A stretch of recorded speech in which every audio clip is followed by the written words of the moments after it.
The morning sun rose lazily over the crowded city, pouring gold over cracked pavements and restless traffic. Street vendors shouted over one another, car horns screamed, and amid the chaos, a small girl sat cross-legged beside a broken streetlight. Her name was Anya. She was 5, tiny, with big brown eyes and hair tied in 2 uneven ponytails. Her clothes were faded, her shoes didn't match, and she held a small tin can in front of her, half filled with coins that jingled every time someone dropped one in. But what made people stop wasn't the sight of her, it was her voice. Anya sang. Not loudly. Not like those who tried to be noticed. She sang softly, like someone who was trying to calm her own heart first. Her voice rose and fell like the wind, fragile, pure, and impossibly sincere. Even the noise of the market seemed to pause when she sang. Across the street, an old woman selling flowers stopped mid-call. A boy running with a football slowed. A rickshaw driver lowered his radio. Anya sang about the morning, about her mother's smile, about sunshine on her cheek. But the truth was, her mother wasn't there. She had been gone for a year. Her father worked far away, driving trucks between cities. Anya stayed with her grandmother, who could barely walk but always said, "Beta, your singing keeps my heart alive." So every day, Anya sang. She sang to feed them. She sang to feel close to her mother again. Sometimes, when she finished a song, she'd smile up at the people around her, hoping for applause. Some would smile kindly, some would drop a coin, and some would just walk past as if she were invisible. But that never broke her spirit. She'd whisper, "Maybe tomorrow they'll stop longer." That day, as she sang her favorite song, one her mother used to hum while cooking, a man with a camera stopped nearby. He wore a long black coat, a backpack, and had eyes that studied everything. His name was Ryan, a filmmaker who made short documentaries about real people. He crouched near Anya and listened.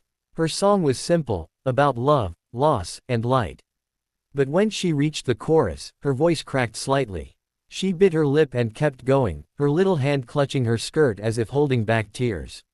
When she finished, the man didn't clap. He just knelt down and asked softly, "Who taught you to sing like that?"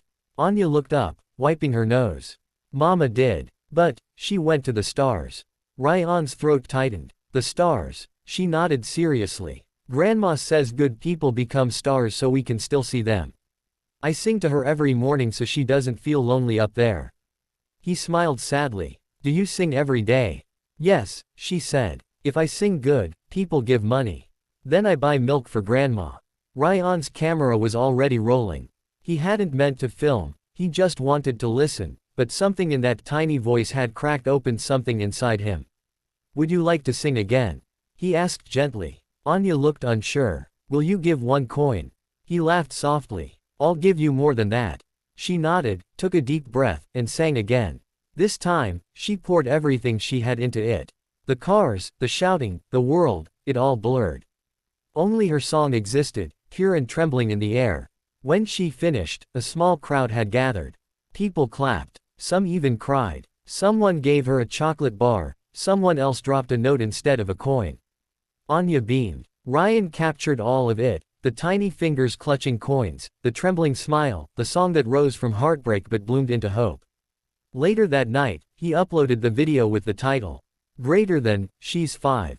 She Sings. You'll Cry and Laugh." He didn't expect much, maybe a few hundred views.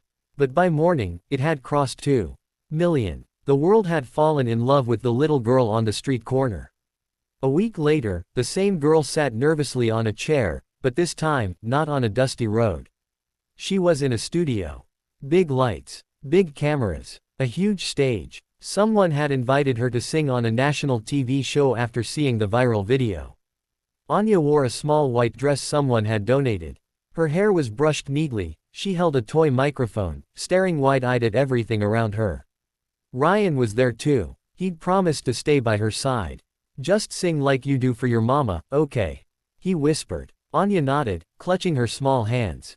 "But, will Mama hear me from the stars?" Ryan smiled. "She already does, Anya. That's why the whole world heard you." When the host introduced her, "Here's the little angel who made us all cry and smile," the audience erupted in applause. Anya blinked under the bright lights, her lips trembling.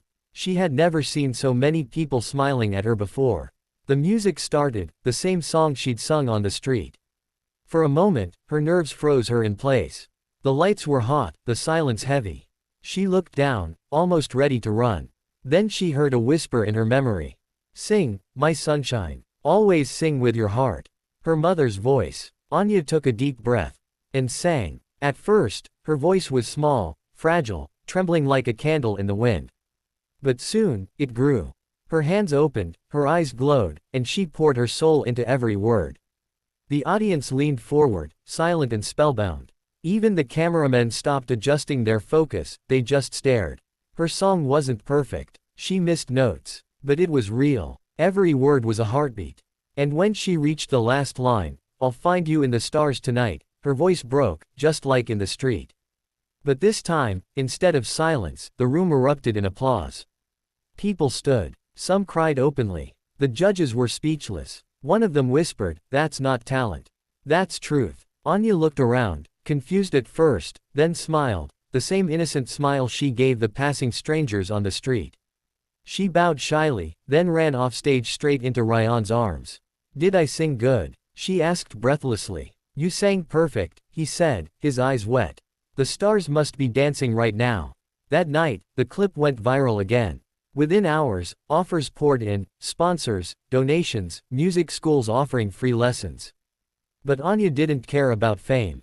All she wanted was to buy new slippers for grandma, and maybe a photo frame to keep her mother's picture in. The next morning, Ryan took her home to her grandmother, an old woman sitting by the window, humming faintly. When Anya burst in with flowers and milk, her grandmother gasped. "Where were you, my little bird?" Anya grinned. "Singing for Mama." And the stars listened. Her grandmother hugged her tightly. "They always do, Beta. Always." As Ryan watched them, something inside him shifted. He'd filmed hundreds of stories, but none had ever felt this alive.